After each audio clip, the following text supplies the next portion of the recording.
This was last year's Valentine. I'm from Arizona. It's the Valentine state. It turned 100 years old last year. So Hell yeah. Yeah, it's called My State. What's that? Yeah, I'm a hopeless nostalgic, a homeless romantic from the Valentine state. The 48th. Some call it the bottom, last of the lower, and the ass America speaks out, but I beg to differ. I say, Cupid saved the best for last. Think about cactus. They grow in dirt like the rest of us, only hardly need anything to survive where everything else dies. Hell with roses. Lovers ought to give each other cacti. On February 14th, 1912, Arizona became America's Valentine. In 1989, the cutest girl in second grade asked me to be hers. Her name was Capri. Mom cut my hair after school, and I skipped my bath for a shower the night before to spiffy up for my big day. Capri made a face when she saw me in the morning and said, "You got a haircut." I nodded. My homemade card in hand, she added, "You're not my Valentine anymore." And I began to understand what a desert feels like. It hasn't always been so dry. Arizona used to be the bottom of an ocean. No joke, go for a hike and you'll find seashells on mountaintops that haven't seen rain in 6 months or more. That or coral that looks like petrified snake shit. That's the beauty of it. Where water once ruled, land fought back and won. Cracked earth drowns beneath a sea of sky, and mountains brush with creosote, the smell of the sun on the wind the only sound. It's home and I'm not. A to Z, nothing beats the 5 C's. That's what they taught us growing up. Copper, cattle, cotton, citrus, and climate tempted Americans west before air conditioning seduced my grandparents into their Cadillacs. Mom and Dad in their back seats, separated by a state.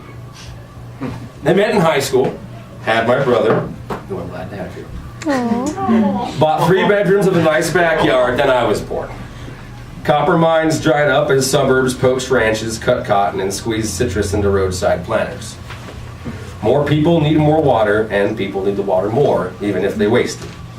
But I never did. Drank a gallon a day, savored every sip while the world withered around me, and I grew. Then I left.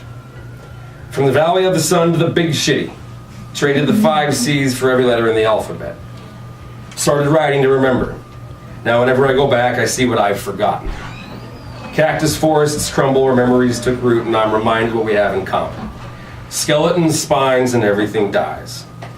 Only there's a ring of creosote in the Mojave that's almost 12,000 years old, still growing strong. The desert forces things to find a way. Mine was to get the hell out, snap at the stem like a tumbleweed and roll. Now Nicole and I are back in Brooklyn after our first trip home in a year. We went to meet a buddy's baby, the first in our family of friends, and tell everyone why we don't have one. Mom was on a walker when we got there, and Dad could hardly walk when we left. She fell twice in November. He threw his back out wiping grease off the floor the night we made carne asada for fake Christmas.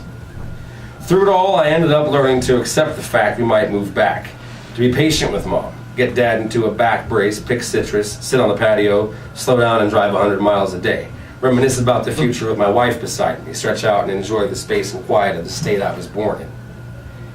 They say all roads lead where the heart is, but you can never go back home. Well, what if it's the other way around? What if the heart's home and no one ever really leaves? Sure, tumbleweeds tumble, town to town at the whim of the wind, breaking apart and picking up what sticks till nothing's left but dust. I tumble too, but my roots are tough as the earth they feed from, fused with deathless creosote and towering saguaro, waiting for the day I finally return to my deserted Valentine.